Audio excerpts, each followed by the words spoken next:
Hey everyone! Welcome back to my channel. In this video, we're going to explore one of the most important topics in computer networks, the fundamentals of data communication. By the end of this video, you'll understand how data actually travels between devices, what components make communication possible, and what factors ensure that communication is efficient and reliable. Let's dive right in.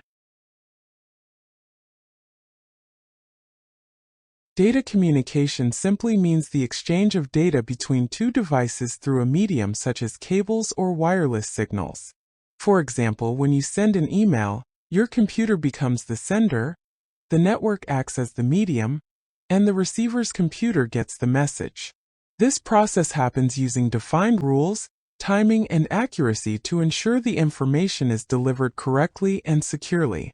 In every communication system, certain components must be present for data transfer to happen successfully. Let's look at the 5 basic components of data communication. We can divide them into 3 main components: the sender, receiver, and medium, and 2 optional components: message and protocol.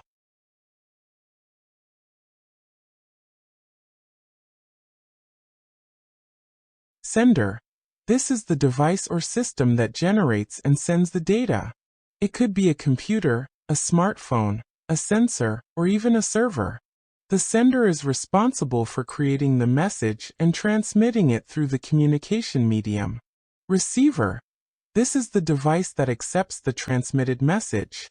Just like the sender, the receiver could also be a computer, mobile phone, printer, or any device capable of processing the received data. Medium, also called the transmission medium. This is the physical or wireless path through which data travels from the sender to the receiver. Common examples include copper cables, fiber optic cables, and wireless technologies like Wi-Fi, Bluetooth, and radio waves. Message, the actual data or information being communicated. It could be text, numbers, images, audio, or video, depending on the purpose of communication. Protocol, a set of rules that defines how data is formatted, transmitted, and received between devices. Protocols ensure both devices can understand each other. For example, without a protocol, 2 connected devices might not communicate properly even though they're physically linked. Common examples of communication protocols include TCP/IP, HTTP, FTP, and SMTP. For data communication to be effective, the system must satisfy several important characteristics. Delivery. Data must reach the correct destination, and only the intended device or user should receive it. Imagine sending a private email. You'd want it to go only to the right person. Accuracy. The data must be delivered without any alteration or error. Even a small error in communication can make information unusable or misleading. Timeliness. Data must arrive on time. Delayed data can become useless, especially in real-time systems like video conferencing or online gaming. Jitter. This refers to variations in the time it takes for packets of data to arrive. High jitter can cause voice or video calls to sound distorted or choppy. Efficiency.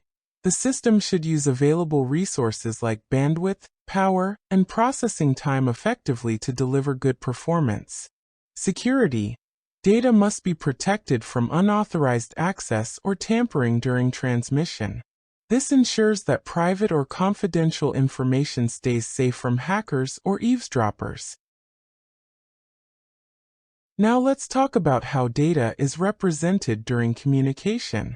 Data can exist in many forms, and each type is converted into binary digits, zeros and ones, before transmission.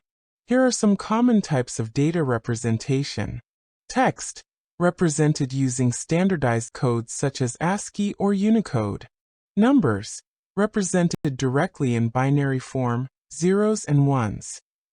Images, composed of pixels, where each pixel is converted into binary data. Audio. Sound waves are converted into digital samples and stored as binary values. Video. A combination of images and audio represented digitally and compressed for transmission. All these conversions ensure that computers can store, process, and transmit data accurately. Data can flow in different ways depending on the communication type. There are three main modes of data flow. Simplex. Data flows in only one direction. For example, a keyboard sends input to a computer, but the computer doesn't send data back to the keyboard. Half-Duplex. Data can flow in both directions, but only one direction at a time. A good example is a walkie-talkie. One person speaks while the other listens, then they switch roles. Full-Duplex. Data flows in both directions simultaneously. This is how a phone call works. Both people can speak and listen at the same time. And that's the fundamentals of data communication. We learned about its main and optional components, key characteristics, how data is represented, and the different modes of data flow. If you found this video useful, please give it a thumbs up, share it with your friends, and don't forget to subscribe for more educational content like this. Thanks for watching, and see you in the next video.